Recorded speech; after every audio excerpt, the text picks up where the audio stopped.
तु महामाये श्रीपीठे सुरपूजिते शङ्खचक्र गदा हस्ते महालक्ष्मी नमस्तुते। नमस्ते गरुडारूढे कोलाशूरभयङ्करी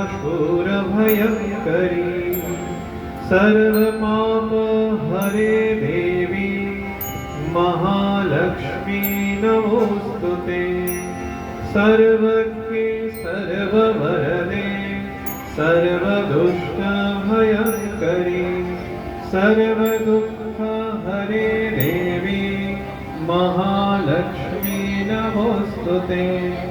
सिद्धिबुद्धिप्रदे देवी भुक्तिमुक्तिप्रदायिनी मन्त्रमूर्ते सदा देवी महालक्ष्मी नमोस्तुते।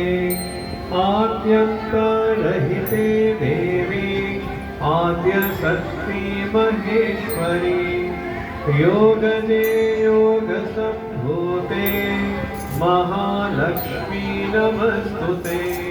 स्थूलसूक्ष्ममहारौद्रे महाशक्ति महोदरे महापापहरे देवी महालक्ष्मी नमोस्तुते। पद्मासनस्थिते देवी परब्रह्मस्वरूपिणी परमेशी जगन्माता महालक्ष्मी नमोस्तुते। श्वेताम्बरधरे देवी नानालङ्कारभूषिते जगतस्थिते जगन्माता महालक्ष्मी नमस्तुते। महालक्ष्म्यष्टकस्तोत्रं यः पठेत् भक्तिमान्यः सर्वसिद्धिमवाप्नोति राज्यं प्राप्नोति सर्वदा।